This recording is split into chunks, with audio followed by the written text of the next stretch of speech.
যে আফগানিস্তান থেকে একটা এনেছে না পামির কোলা, আমি এটারও পক্ষে না। কেন জানেন? আফগানিস্তানকে মহব্বত করে এর মানে যে আফগানিস্তান থেকে বেরিয়ে আসলেও খাইতে হবে এটা না। হা এগুলো বয়ান করা লাগে যে কোকা কোলা খায়ও না, পেপসি খায়ও না, 7 আপ খায়ও না, স্প্রাইট খায়ও না, দোকানদার এগুলো বেচো না। আরে আজীব এক তামাশা। দরকার তো ছিল সবাই জিহাদে নেমে পড়বে এই মাজলুমদের পক্ষে, ইসরায়েলের বিপক্ষে। দরকার ছিল কিন্তু এটা। এবং আমি মনে করি যে আজকে সামর্থ্য থাকতো, সুযোগ দেওয়া হতো, বর্ডার খুলে দেওয়া হতো, এক ব্রাহ্মণবাড়িয়া থেকে কয়েক লক্ষ মুসলমান কাফনের কাপড় পরে ঠিকই ফিলিস্তিনের জিহাদে চলে যেত। দরকার ছিল জানি কোরবান করে দেওয়া, তো পারছে না। তো এখন পারছো না ভাবলাম, বুঝলাম, কিন্তু ইসরায়েলরা সাহায্য করার ঠিকাদারি তোমারে কে দিয়েছে? এই পানি না খেলে কি তুমি মরে যাবে? আরে ওইটা না খেয়ে একটা ডাব খারে বেটা, ডাব খেলে তোর উপকার হবে। এগুলো তো পুরোটাই ক্ষতি বাস্তবেই।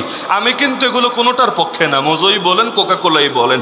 আর কেউ যদি একেবারে না খাইলে মনে হয় যে আধা পাগল হয়ে যাবে, তুমি যাইয়া যান বাঁচানোর জন্য ওইটা না খাইয়া দেশিটা খাও, ঠিক আছে। কিন্তু ব্যক্তিগতভাবে এগুলো কোনোটাই খাওয়া ভালো না। কোন ডাক্তারের সাহস আছে বলবে যে না এগুলো তো উপকার? সবাই বলতে বাধ্য এগুলো ক্ষতি। নিয়মিত খেলে যৌন শক্তি হ্রাস পাবে, নিয়মিত খেলে পেটে বিভিন্ন সমস্যা হবে, নিয়মিত খেলে তার এমন রোগ হবে যার জন্য লাখ লাখ টাকাও তার খোয়ানো লাগতে পারে। তো পুরোটাই তো ক্ষতি।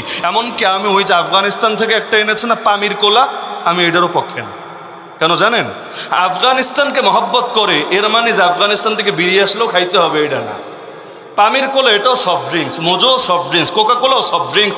যে কোনো ডাক্তারকে জিজ্ঞেস করেন, আমি তো হুজুর মানুষ, আমার কথা বাদ দেন, যে কোনো ডাক্তারকে জিজ্ঞেস করেন যে সফট ড্রিঙ্কসে কি উপকার নাকি ক্ষতি? আপনারাই বলেন উপকার নাকি ক্ষতি? তা যদি ক্ষতিই হয় 240 টাকা দিয়ে আমি পামির কোলা খাবো কিসের জন্য? আফগানের পাগড়ি পরতে পারলাম না, আফগানের জামা গায়ে দিতে পারলাম না, আফগানের চেতনা লালন করতে পারলাম না। খালি এক চুমুক পামির কোলা খাইলে চালচালায়া জান্নাতে চলে যাবেন, জান্নাত কনফার্ম, এইরকম ধারণা করার তো কোনো সুযোগই নাই। আর আফগানিস্তানে বেচে তাদের দেশের 20 টাকায়, বাংলাদেশের টাকায় হবে হয়তো 32-33 টাকা। আর এটা ইম্পোর্ট করার কারণে হয়তো ধরলাম 60 টাকা, 70 টাকা, 80 টাকা। বাকি আমাদের চেতনার একটা দাম আছে না, এজন্য দাম হয়ে গেছে একেবারে 240 টাকা। চেতনা ব্যবসা তো বড় ব্যবসা। হ্যাঁ, কয়দিন না খেলে আবার দাম কমতে থাকবে ধীরে ধীরে।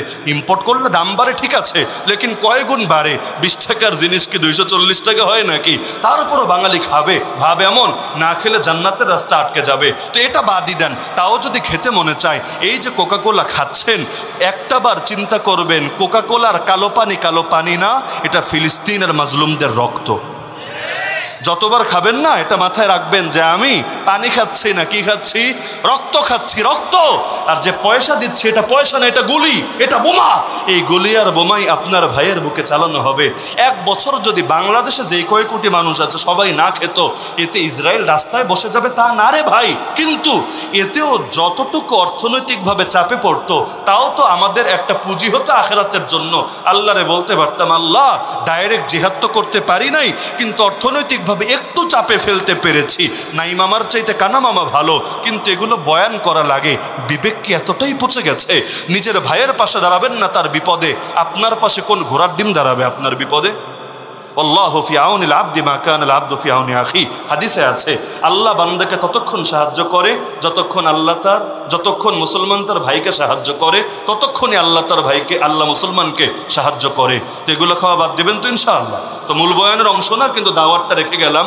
আর কখনো দেখা হোক বা না হোক, যতদিন যুদ্ধ শেষ না হয় এই সমস্ত জিনিস করবেন না, কাফের মুশরিকদের সহযোগী হবেন না। পারবেন তো ইনশাআল্লাহ?